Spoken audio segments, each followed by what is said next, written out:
Wow, France really looks lovely this time of year, and hey, those polo shirts and sneakers weren't going to liberate themselves. Welcome back, beautiful and amazing human beings. My name's Zukradowski here of We Are Change.org, and there's a lot of absolute craziness happening in our world today. Lots of theft, lots of robbery, lots of insanity that is very hard to describe, but we're going to be doing that, plus a lot more, specifically talking about all the latest bewildering events in American politics, and of course, more importantly, the larger fall of Europe, which it's pretty much guaranteed. We're going to tell you why in this particular video. If you like the shirt that I'm wearing, you can get it on thebestpoliticalshirts.com, one of the few candidates we could actually believe in. And the clip that we played in the beginning of this broadcast looks like it was done by a French media company called Telecharge La Appelée. If they have a YouTube channel, we of course will be linking them down in the description below, as of course their coverage of what's been happening in France has been really eye-opening, to say the least, highlighting just the utter destruction and degradation of society that probably will get a lot worse from here. We have more to add to this particular story that we're going to be talking about at the end of this broadcast. But first, we wanted to talk about the extremely reckless driving of not this guy,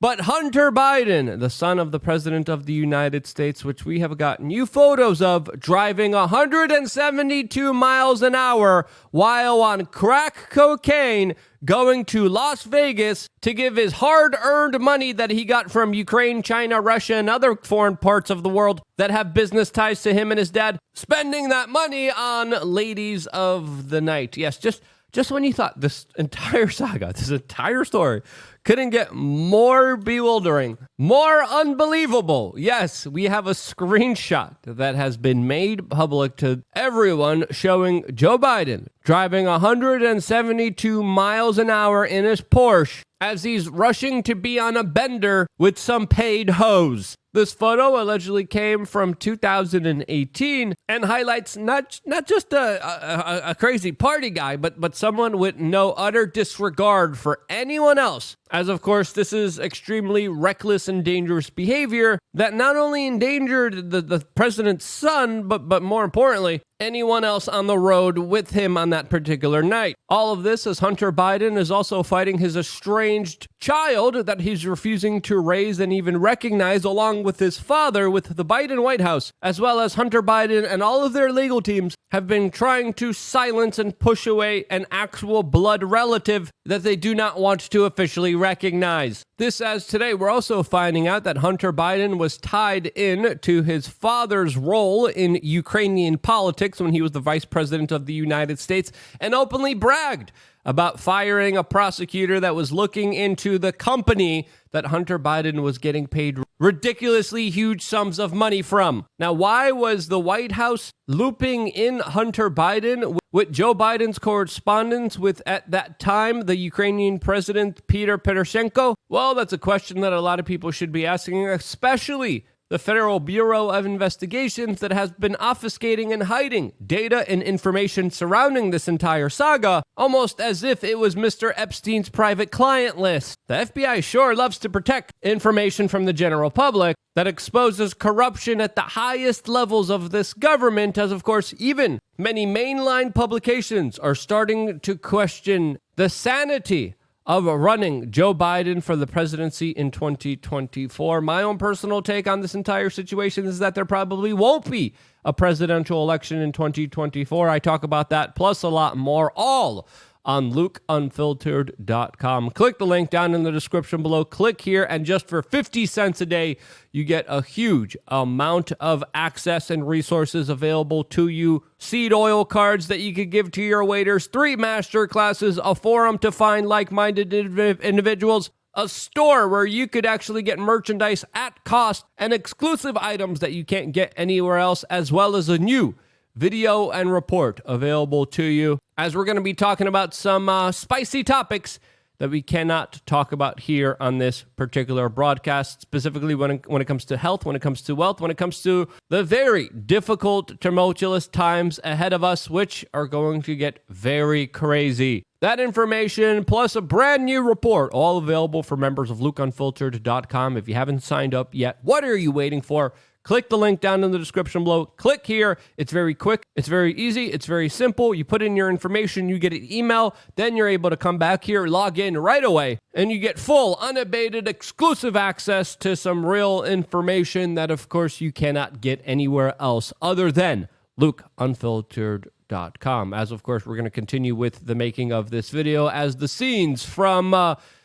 Is that Ukraine? No. Is that France? No. San Francisco have been absolutely horroring for the people living there, as they're living in one of the most taxed jurisdictions on the face of this earth. This is what paying the most amount of taxes wields you, as of course more government usually means more suffering, as the people of France have definitely dealt with a lot of that, as of course there's been a lot of looting and a lot of people rioting in that country over the death of a 17-year-old that was killed when he was running away from police officers in a car. In response to this, almost the entirety of France has been pushed into chaos, and there have been massive violent clashes all throughout the country, predominantly from a lot of ethnic enclaves within France that were newly imported into the country that are using a tragic incident with a 17-year-old in order to justify this pandemonium, destruction of property, looting, theft, and massive amounts of graphic violence that has descended onto the streets of France. All of this as a lot of people are taking these opportunities to, of course, try to enrich themselves with trinkets and Chinese imported slave-made goods, which somehow seem like the overwhelming theme here of what's really going on. This, as even the family members of this teen are coming out and saying that we need to stop all of the violence. They're calling for calm,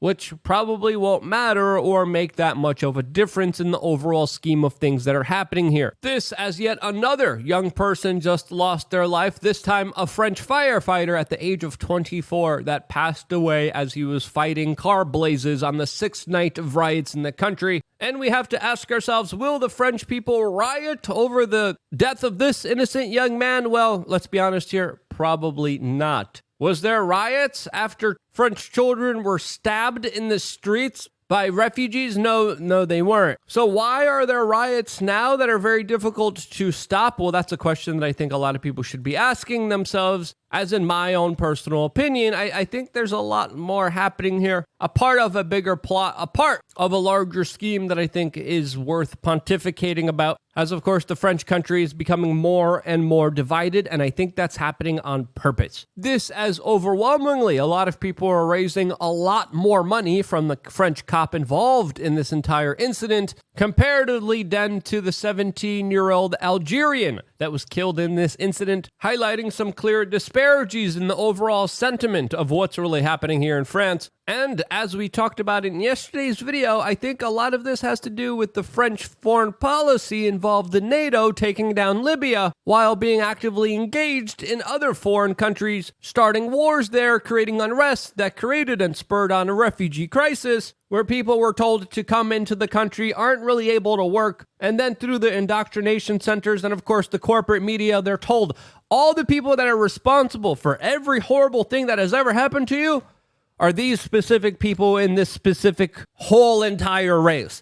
That right there, especially with the subliminal, subconscious messagings that we see in commercials, TV shows, and movies, the indoctrination of people being told over and over again that it's an entire race of people responsible for all your problems, I think is leading to this larger divide in France that we're going to be seeing in many other places around the world. As of course, there is chaos of people fighting each other in the streets, lots of tensions between ethnic groups, which I think has been artificially started, sowing chaos in society that the government will use as an excuse to have a larger power grab and control over the citizenry, as already the French government has banned independent media platforms like Rumble from being accessed to its citizenry. And now the former Rothschild banker, World Economic Forum darling globalist himself, Emmanuel Macron, is blaming video games. Yes, you heard that correctly. He's blaming video games for the riots in France, as well as, quote, social media,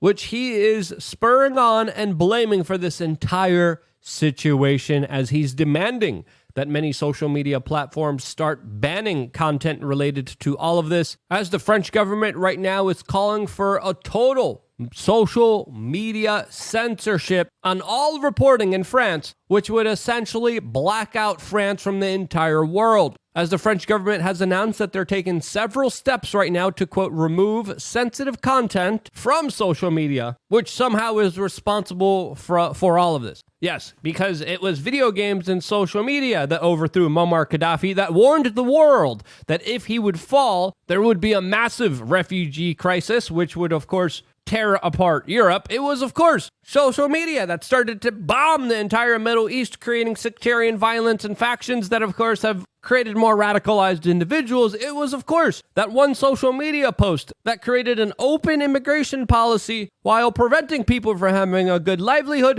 and blaming everything else on the other race of people that are truly responsible here. And of course, we're seeing what the government's doing here. They're doing what the government does best: take advantage of a tragedy for their own personal benefit and empowerment. And that's exactly what the French government is doing right now. And in my opinion, this highlights the larger fall of Europe, which we are seeing happening in real time, as of course, Europe is also becoming more strapped for energy after the United States made sure that they could not get their natural gas from Russia. With higher energy demands, higher costs for fuel, for energy, for heating, this means the cost of everything else will start to rapidly increase, forcing more pressure on the poorest people in that country. As the economic effects are already being felt in the continent, add that to a bloated welfare state, add that to technology companies being predominantly based in the United States that Europe is becoming more and more dependent on, add that to the huge amount of refugees that continue to pour into Europe, as well as a proxy war with Russia, with World Economic Forum policies that are destroying food production in all of that continent, particularly right now in the Netherlands, as Ukrainian food production is almost halted entirely. Holy cow, you have a recipe for disaster, particularly in Europe, which I would not want to be in. We are seeing the utter destruction of the West, and it's almost done, according to my own personal opinion. What do you think is going on here? Because socially, economically, financially, politically, things are not looking good for Europe in the next few coming years, especially if they ever have to deal with a very harsh winter, which people are projecting could happen. That, plus the possibility of a war breaking out all throughout Europe, not a good place to be in, especially during these very tumultuous times. That's my perspective. If you think I'm wrong, let me know why down in the comment section below. But essentially, I think it's fair to say that Europe has been put on its knees and it's about to be essentially taken out. So yeah, there's that. Not really positive news, but you should at least know what's happening. And if you think other people should know what's happening, share this video with your friends and family members. It is more imperative than ever. I wouldn't be here if it wasn't for you guys helping, being a part of independent media, signing up to lukeunfiltered.com. One more video coming your way right now. And I love you guys. Stay tuned for more here on wearechange.org.